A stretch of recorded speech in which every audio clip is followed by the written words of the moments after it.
Assalamualaikum warahmatullahi wabarakatuh. Selamat datang di video pembelajaran akuntansi. Dalam kesempatan kali ini, kita akan membahas salah satu materi penting dalam dunia akuntansi manajemen, yaitu akuntansi pertanggungjawaban. Materi ini sangat relevan untuk memahami bagaimana perusahaan menetapkan tanggung jawab keuangan pada setiap bagian atau unit kerja yang ada di dalam organisasi. Yuk kita mulai dan pahami lebih lanjut bersama-sama. Sebelum lanjut ke materi, yuk kita kenalan terlebih dahulu. Hai, saya Siti Khadijah. Hai, saya Sofiatul Nur Aziza. Apa itu sih akuntansi pertanggungjawaban? Menurut Hansen Mowen 2009, akuntansi pertanggungjawaban merupakan sistem yang mengukur informasi yang dibutuhkan oleh manajer untuk mengoperasikan pusat pertanggungjawaban mereka. Ada beberapa syarat akuntansi pertanggungjawaban, yaitu struktur organisasi, penggolongan biaya, sistem akuntansi, sistem pelaporan biaya, dan anggaran. Syarat yang pertama yaitu struktur organisasi. Struktur yang dimiliki organisasi ataupun perusahaan harus menggambarkan aliran tanggung jawab, wewenang, dan posisi yang jelas untuk setiap unit kerja dari setiap tingkatan manajemen yang ada. Yang berarti bahwa wewenang itu akan mengalir dari tingkat manajemen atas ke bawah, sedangkan tanggung jawab justru sebaliknya.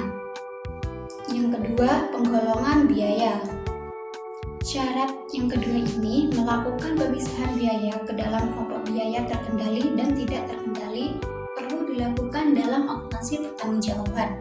Hal ini dikarenakan tidak semua biaya yang terjadi dalam suatu bagian departemen atau lini dapat dikendalikan oleh manajemen yang bersangkutan. Syarat yang ketiga yaitu sistem akuntansi.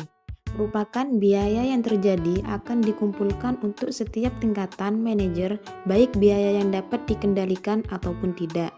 Dengan demikian, biaya harus digolongkan dan diberi kode sesuai dengan tingkatan manajemen yang terdapat dalam suatu organisasi.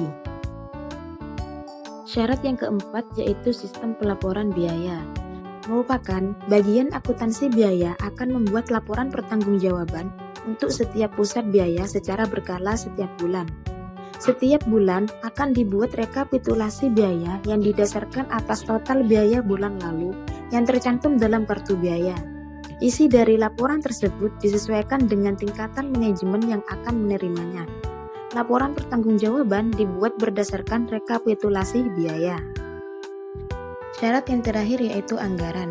Setiap pusat pertanggungjawaban harus ikut dalam penyusunan anggaran, karena anggaran merupakan gambaran rencana kerja para manajer yang akan dilaksanakan dan ini sebagai dasar dalam penilaian kinerja dari manajer.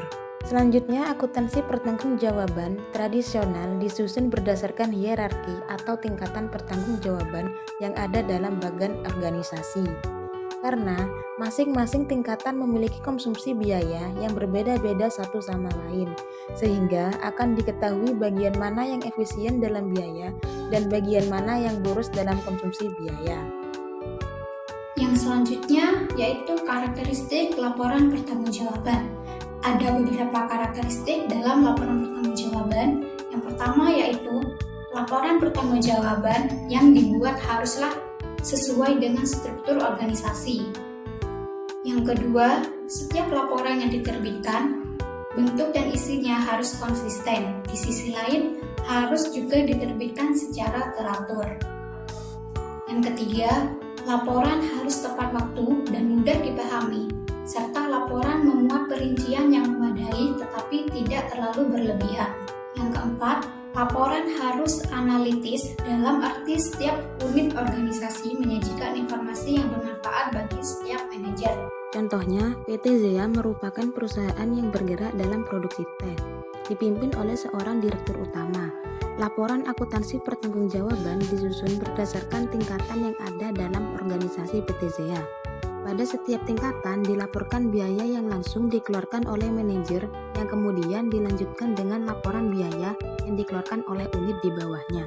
PT ZEA dipimpin oleh direktur utama. Kemudian di bawahnya ada posisi manajer umum, dan manajer umum membawahi seorang wakil manajer dan beberapa asisten, yaitu asisten keuangan yang bertanggung jawab atas pos dan arus kas keuangan di dalam perusahaan. Kedua, asisten tanaman yang bertanggung jawab atas masing-masing kebun yang dimiliki perusahaan dan dikelolanya. Dan terakhir, asisten teknik dan pengolahan yang bertanggung jawab atas masing-masing produksi di pabriknya. Akuntansi pertanggungjawaban disusun berdasarkan tingkatan yang ada dalam organisasi PT ZEA. Pada setiap tingkatan dilaporkan biaya yang langsung dikeluarkan oleh manajer, yang kemudian dilanjutkan dengan laporan biaya yang dikeluarkan oleh unit di bawahnya. Berikut contoh laporan pertanggungjawaban biaya produksi PT ZEA yang dilaporkan oleh asisten keuangannya. Laporan pertanggungjawaban yang selanjutnya yaitu dari asisten teknik dan pengolahan yang berupa laporan biaya. Contoh yang terakhir yaitu dari koordinasi sortasi yang berupa laporan penyimpanan dan anggaran fleksibel. Yang pertama, anggaran penyimpanan adalah perencanaan yang terperinci tentang kuantitas dan nilai persediaan yang akan disimpan oleh perusahaan dalam periode tertentu. Anggaran ini membantu perusahaan mengelola persediaan mereka secara efisien, memastikan bahwa tidak ada kekurangan persediaan yang menyebabkan gangguan produksi atau penjualan, dan juga menghindari kelebihan persediaan yang dapat menyebabkan biaya penyimpanan yang tinggi. Yang kedua, anggaran fleksibel adalah anggaran yang dapat menyesuaikan dengan perusahaan produksi dan hasil penjualan suatu perusahaan. Jenis anggaran ini mencangkup biaya variabel per unit sehingga perusahaan dapat mengantisipasi potensi kenaikan atau penurunan kebutuhan produksi. Yang selanjutnya yaitu langkah-langkah menganalisis penyimpangan. Langkah yang pertama yaitu menentukan besarnya perbedaan antara biaya standar dengan biaya akrual. Langkah yang kedua yaitu menganalisis terjadinya penyimpanan. Langkah yang terakhir yaitu mengambil tindakan perbaikan agar dapat meminimalkan penyimpanan untuk masa yang akan datang. Nah, itu tadi pembahasan kita tentang akuntansi pertanggungjawaban. Dengan memahami konsep ini, kita dapat melihat bagaimana akuntansi tidak hanya mencatat, tetapi juga menjadi alat pengendalian dan evaluasi kinerja dalam suatu organisasi. Semoga bermanfaat dan sampai jumpa.